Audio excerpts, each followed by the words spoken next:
साथियों इस फोटो को देखिए जिसमें एक देवी भागवत की कथा होने वाली है और ये कथा होगी 29 अप्रैल से 7 मई तक देहरादून में। और एक कथा वक्ता है, मैं उनका नाम तो नहीं ले रहा हूं, लेकिन आमंत्रण पत्र पर लिखा है बड़े बड़े शब्दों में, जैसा कि आप देख भी पा रहे हैं कि विशेष आकर्षण जो रहेगा देवी भागवत में वो मां भगवती धारी देवी डोली आगमन एवं डोली नृत्य। अब आप देखिए इन्होंने विशेष आकर्षण कह दिया है धारी देवी की डोली को। आप अंदाजा लगाइए कि आकर्षण किसे कहा जाता है, यानी जिसके और लोगों का ज्यादा रुचि हो, ज्यादा ध्यान दे। अब इस बात को मैं जोड़ूंगा ज्योति कंडवाल ब्राह्मण जो कह रहे थे कि आजकल भागवत आचार्य जो हैं वो अपनी कथा में डोलियों को इसलिए बुला रहे हैं ताकि डोली का आकर्षण रहे और जनता भारी संख्या में वहां पर आए। ये बात उक्त जो है, ये पत्र जो है, प्रार्थना पत्र, आमंत्रण पत्र, माफी चाहता हूं, इसने साबित कर दिया है, स्पष्ट कर दिया है। दूसरी तस्वीर आप देखिए, इसमें एक व्यक्ति हैं जिन पर देवी का आगमन हो गया है या हो रहा है, देवी प्रकटे उन पर हो चुकी है, ये तो मुझे नहीं पता, लेकिन हाथ में त्रिशूल लेकर एक माताजी नीचे लेटी हैं, उनकी छाती पर पैर रखकर जो है ये उनके संकट का निवारण कर रहा है। आप अंदाजा लगाइए, क्या देवी भगवती एक दूसरी देवी के ऊपर चरण रख सकती है, चरण से स्पर्श कर सकती है? आप स्वयं अंदाजा लगाइए, क्या भगवती ऐसा कुकृत्य कर सकती है? आपके ऊपर चरण रखकर, त्रिशूल चुबाकर या आपको पीटकर आपके संकट का निवारण करेगी? आप स्वयं अंदाजा लगाइए कि कैसे धर्म के नाम पर यह आडंबर और पाखंड हमारे उत्तराखंड देवभूमि में हो रहा है। और इसका जो मुख्य केंद्र जो बना हुआ है वो है हमारा ऋषिकेश। आपको दूसरी एक और फोटो दिखा रहा हूं, जरा ध्यानपूर्वक इस फोटो को देखिए।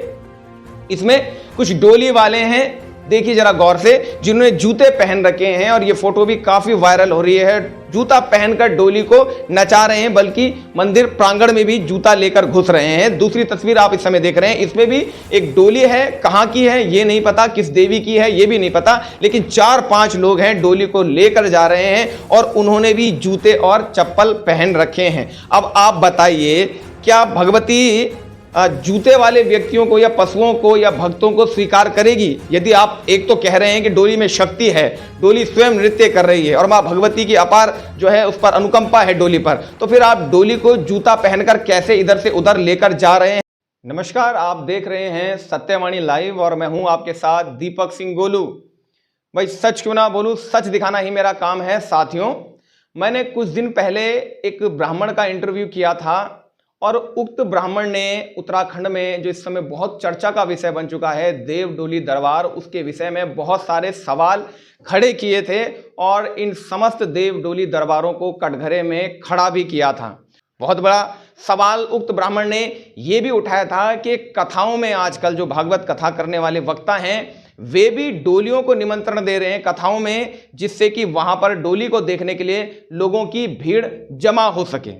इसी विषय पर चर्चा करने के लिए आज मेरे साथ उत्तराखंड के बहुत ही प्रसिद्ध कथा वाचक हैं जगदम्बा प्रसाद उनियाल जी। आपने इन्हें देखा भी होगा, तो आज तमाम इन बातों पर हम लोग चर्चा करेंगे उनियाल जी से। उनियाल जी, आप भी कथा वक्ता हैं। उक्त ब्राह्मण का कहना है कि कथा वक्ता भी जो है डोलियों को कथा में इसलिए बुला रहे हैं ताकि वो लोगों की भीड़ अपनी कथा में एकत्रित कर सकें। इसको आप कैसे देखते हैं? कितना सही, कितना गलत आपको लगता है? आप कह रहे हैं कि डोली को लेकर के जाना और कथा में भीड़ लगाना मेरे हिसाब से गलत है। एक शक्ति का आप आदर नहीं अनादर कर रहे हैं।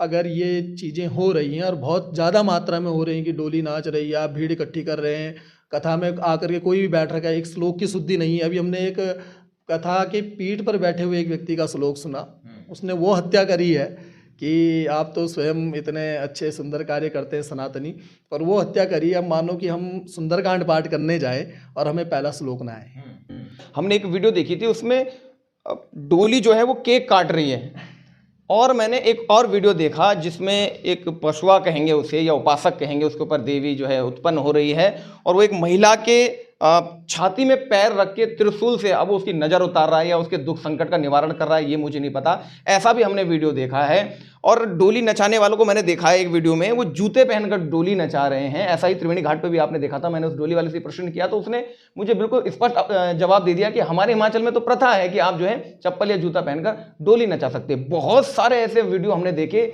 जहां से ये पता चलता है कि कोई शक्ति है ही नहीं। अगर शक्ति होती तो ऐसा कैसे हो सकता है? आप इस पर क्या कहेंगे? देखिए, भगवती की पालकी मंदिर के गर्भगृह के समान पवित्र होती है। जो अगर सच्चा उपासक है, जो सच्चा देवी को मानता है, उसे पता है वो भगवती जो है मंदिर के गर्भगृह से पवित्र है। हमारी व्यासपीठ मंदिर के गर्भगृह के बराबर पवित्र है। तो क्या हम चप्पल लेके चले जाएंगे, बोलेंगे हमारे यहाँ ऐसा होता है? कहीं भी ऐसी परंपरा नहीं है। पूरे हिमाचल में हम गए हैं, हिमाचल में जा करके मंदिरों में गए हैं। माता हिडिंबा का मंदिर बहुत विशाल है, नैना देवी का मंदिर, किसी को नहीं देखा आप चप्पल लेकर के जाओ, ठीक है, आप पाल के ले। हाँ, ये बोल सकते हैं अपनी सुविधा के लिए हम देवता को गाड़ी में लेकर के जा रहे हैं, अपनी सुविधा के लिए हम देवता को चप्पल पहन के लेके हमारे पैरों में दर्द होता है। साफ कहो ना भैया, तो ये चीज़ें बिल्कुल गलत है, नहीं होनी चाहिए। जो ये कर रहा है वो भी अधर्म है। अधर्म का नाश होता ही है दीपक जी, और वो भी अधर्म है। और ये निश्चित रूप से अधर्म है कि आप ऐसा कर रहे हैं कि आप भगवती को लेकर के पहले तो आप दर दर घुमा रहे हैं, बिल्कुल गलत है। देवता नहीं जाता है, देवता जाएगा, अपने स्थान होंगे, अपने गांव होंगे। कहीं आप दिखाइए ना कि कोई भूमि से दिव्य देवता निकला, किसने ऋषिकेश में डोली नचा दी। वो नाच रहे हैं जो निष्कर्मण्य है, बिल्कुल अकर्मण्य है, जिनको कोई कर्म अकर्म विकर्म की कोई परिभाषा नहीं आती है, वो नाच रहे हैं, वो नचा रहे हैं। थोड़ी सी पब्लिसिटी कर दी। हमारे यहाँ देवता का ऐसे ऐसे पछुआ हुए जो कि कुछ भी करने में सामर्थ्यवान रहते थे, पर कभी उन्होंने गलत नहीं किया, शास्त्र विरुद्ध नहीं किया, हमारे यहाँ पछुआ हुए हैं। ऋषिकेश में ही कुछ ज्यादा इतना प्रचलन है, पहाड़ों पे डोलियों का प्रचलन नहीं है। ऐसा क्या हो गया ऋषिकेश की भूमि को कि सबसे ज्यादा दिव्य दरबार जो है डोली के नाम पे वो ऋषिकेश में ही लग रहे हैं? पब्लिसिटी ज़्यादा है, भीड़ ज़्यादा है।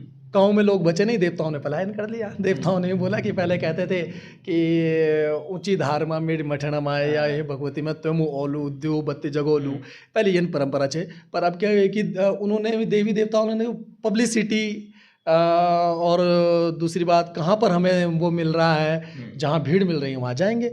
ऋषिकेश में भीड़ लगनी बंद हुई तो हरिद्वार जाएंगे, हरिद्वार में भीड़ लगनी दिल्ली जाएंगे, कलकत्ता जाएंगे, जहाँ भीड़ होगी वहाँ जाएंगे। ये निश्चित है, इन्हें और किसी चीज़ से कोई भीड़ से लेना देना है, बाकी और कोई मुझे लगता नहीं और कोई कारण है। बड़ा सवाल ये भी तो है उनियाल जी कि इतनी संख्या में लोग जा कैसे रहे हैं? क्योंकि वहां पर केवल वही जा रहा है जिनके ऊपर संकट है या कोई आपत्ति विपत्ति और है। इतनी संख्या में लोग जा रहे हैं, अगर कोई व्यक्ति उनके खिलाफ आवाज उठाएगा तो वो भीड़ उन्हें मारने तक चली जाएगी, ऐसा मुझे लगता है। देखिए, ये बात मैं आपको कहूँगा, आज ये बताइए ना, सनातनी कहाँ नहीं जा रहा? मस्जिद में जा रहा है, बिल्कुल कहीं भी जा रहा है, पीर मज़ारों में जा रहा है। सनातनी जा कहाँ नहीं, हिंदू कहाँ नहीं जा रहा है? आप क्या सोच रहे हैं मुसलमानों की भीड़ है मस्जिदों में? या मुसलमान जा रहा है अजमेर में, कौन जा रहा है? हिंदू होंगे वहाँ। आप जा करके अपना कैमरा और ये लगाइए सब चीज़, आपको 70% हिंदू दिखाई देगा। हिंदू की कोई वो नहीं है, सनातनी सोया हुआ है। जिस दिन अपने शास्त्र को लेकर के जागेगा, गुरु कृपा से, गुरु कृपा के पास बैठेगा, गुरु के पास बैठेगा तो गुरु ज्ञान देगा। बेटा ये गलत बात है, तो ऐसा मत कर। सीताराम जी का नाम जप, सीताराम पार करेंगे। और सीताराम ही पार करने वाला है, और सीताराम के सिवा कोई भी इस संसार में पार करने वाले नहीं है। आपको क्या लगता है, वैदिक ब्राह्मण हैं आप और कथा वक्ता भी हैं, आपको क्या लगता है कि क्या डोली में शक्ति हो सकती है, या डोली स्वयं नाच सकती है, नृत्य कर सकती है, या कोई डोली दरबार किसी का संकट दूर कर सकता है? देखिए, भगवत नाम संकट दूर कर सकता है, पहली बात। डोली में शक्ति होती है या नहीं होती है, ये आपने जो प्रश्न किया है, ये प्रश्न तो उनसे भी होना चाहिए जो नचाते हैं। पहली बात यह है। दूसरी बात यह है, वो तो स्वीकार करते हैं ना कि शक्ति है, वो स्वीकार करते हैं। तो मैं एक बात और कहना चाहता हूँ कि एक बार ऐसा कर लिया जाए कि नीचे रख दो, ढोल बाजने बजे, आपकी डोली नाच गई तो नाच गई। स्पष्ट है ना भैया? ठीक है। भगवती हमारे यहाँ भगवान मूर्ति में से प्रकट हुए हैं। कर्माबाई ने भगवान गोपाल जी को भोजन कराया है, थाली भर के लाई खिचड़ो, ऊपर घी की बाट की, जी में मारा सामधनी, जिमावे बेटी जाट की। कर्माबाई ने अपने हाथ से खिलाया है तो भगवान प्रकट हुए। ऐसे ही अगर नाच गई तो सिद्ध है, नहीं नाचे तो बस। नहीं, वो तो ये कहते हैं ना, डोली उपासक कह रहे हैं कि भैया डोली का एक नियम है, वो कंधों पे नाचेगी, नीचे कैसे नाच जाएगी? तो नाचती है। हिमाचल में एक हमने देखा था, भगवती साक्षात प्रकट हो गई थी, ये भी हमने देखा है कि वो भी बहुत ज़्यादा वीडियो चली थी, वो भी वही प्रकट हुई है। ठीक है। कुछ न कुछ देवांश हमारे यहाँ ऐसा कहा गया है महाराज जी। उत्तरकाशी में एक हमें सिद्ध व्यक्ति मिले जो डोलियाँ का वो करते हैं, बोले अगर डोली में देवांश है तो डोली नाच नहीं, डोली चढ़ करके नाचती है, तो वो कहाँ से आया? अगर आपकी डोली में ऐसा देवांश है, अगर आपकी देव अंश है आपकी डोली में, और आप ऐसा कर रहे हैं, तो मानते हैं हम भगवती की पालकी होती है। पर जो केवल नचा रहे हैं, जिनकी कोई ऐसी मर्यादा नहीं है कि शीतकालीन पूजा होगी, ग्रीष्मकालीन पूजा होगी, एक समय पूजा होगी, 2 समय पूजा, उनकी कोई मर्यादा नहीं है, तो उन्हें तो प्रयास करना चाहिए कि दिखाए कि हाँ भैया। पर अगर डोली ऐसे ही नाच रही तो भैया एक बार करना चाहिए मेरे हिसाब से, कि पता चले कि हाँ भाई कितना शक्ति है। अच्छा, आप इसको मानते हैं कि चावल से हरियाली हो सकती है या जौ से हरियाली हो सकती है तुरंत तत्काल दूध या पानी डालकर? देखिए, मैं स्वयं नहीं मानता हूँ, क्योंकि मैंने शास्त्र में कहीं पढ़ा नहीं है। मैं वो बातें मानता हूँ जो मैंने शास्त्र में पढ़ा। देवी भागवत में अगर मैं पढ़ लिया होता तो मैं जरूर बोलता कि हाँ उग सकती है। हरि नाम से ज़्यादा दुख दूर कौन कर सकता है? आप खुद सोचिए, हरि नाम से ज़्यादा दुख दूर कोई करेगा? भगवान का नाम, दुख आते हैं जीवन में, भगवान के पास वालों के पास नहीं आए।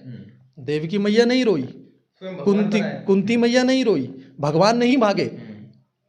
तुम जा कहाँ रहे हो? केवल एक चीज के लिए, एक सुख पाने के लिए अगर तुम जा रहे हो गलत जगह, तो गलत जगह जो जा रहे हो, मैं दूसरी बात कहूँ, मैं हर किसी को गलत नहीं कहता, हर कोई गलत नहीं है। दुख दूर हो सकते हैं, शक्ति होगी तो दुख दूर भी होगी, पर अगर आप केवल इसीलिए जा रहे हैं भीड़ लगाने के लिए, शक्ति दुख दूर करेगी? नहीं कर सकती है, क्योंकि भगवती भी उसी पर कृपा करती है जो उसका नाम लेता है। ये बड़ा सवाल ये भी है, लोग अपने दुख के निवारण के लिए शॉर्टकट अपनाना चाहते हैं। दुख जब कोई नहीं करना चाहता, दीक्षित कोई होना नहीं चाहता है, कोई यज्ञ नहीं करना चाहता, कोई भजन नहीं करना चाहता, लोग ये देखते हैं कि कोई ऐसी भभूत दे दे, कोई ऐसा मंत्र दे दे, कोई चावल पिठाई माथे पर लगा दे जिससे तत्काल जो है हमारे संकटों का निवारण हो जाए। और इसमें सबसे ज़्यादा सनातनी लोग हैं जिन्हें शॉर्टकट चाहिए, इसीलिए वो दरबारों में चले जाते हैं, इसीलिए वो मज़ारों में चले जाते हैं, मस्जिद में चले जाते हैं, चर्च में चले जाते हैं। और मैं तो कह रहा हूँ धर्म को जो है वो धर्मांतरण करने पर जो है उतारू हो चुके हैं, क्योंकि उन्हें शॉर्टकट चाहिए, भजन नहीं करना चाहते। इस पर क्या कहेंगे? मैं एक चीज़ कहूँगा कि देखिए, चमत्कार भगवान नहीं है। जो दिखा रहा है चमत्कार, कि मैं मुट्ठी बन करके पक्षी उड़ा दूं, मैं मुट्ठी बन करके कुछ भी कर लूं, कोई खीर बना दे, कोई कुछ कर दे, जो भी कर रहा है, ये चमत्कार भगवान नहीं है, शक्ति नहीं है। कोई ट्रिक हो सकती है, कुछ भी हो सकता है, पर भगवान नहीं है। ये स्पष्ट बात है, भगवान नहीं है। दूसरी बात दीपक जी, कि शॉर्टकट बिना हरि नाम के दुख दूर होने वाले नहीं है। अमृत है हरि नाम जगत में, अमृत ही है, ठीक है, बिना उसके दुख दूर होने वाले। मीरा ने विष पिया, किसने हरण किया? नाम भगवान ने। कृष्ण भगवान में समा गई, किसकी कृपा से? नाम भगवान की कृपा से। हमारे यहाँ भगवान से बड़ा भगवान का नाम माना गया है। नाम नहीं जपेगा, शॉर्टकट करेगा कि मैं यहाँ जाऊँगा, यहाँ जाकर के दुख खत्म हो जाएगा, नहीं होने वाले, बहुत नहीं होने। हम कितने जानते हैं ऋषिकेश के दरबार वाले जो हमारे पास आते हैं, हम किसी दरबार का या किसी के हम विरोधी नहीं है, पर हमारे पास आते हैं, दिल्ली से आते हैं, गाजियाबाद से आते हैं, हरिद्वार से आते हैं, देहरादून से आते हैं, जो ऋषिकेश में दरबारों में गए, उनके दुख दूर नहीं हुए। हमने कहा माँ भगवती का नाम लो, तुम्हारे दुख दूर हो। सब चीज़ अच्छा है। किसने किया? नाम ने किया, माँ भगवती ने किया। हम तो खुद को कर्ता भी नहीं मानते, हम तो केवल एक किनारे बैठे हुए हैं, जो करेंगे राम करेंगे। और मैं माला जपई न कर जपई, जिह्वा जपई न नाम, मेरा सुमिरन हरि करे, मैं पावा विश्राम। एक समय ऐसा आता है कि भगवान भी भक्त का सुमिरन करने लगता है, केवल नाम की कृपा से।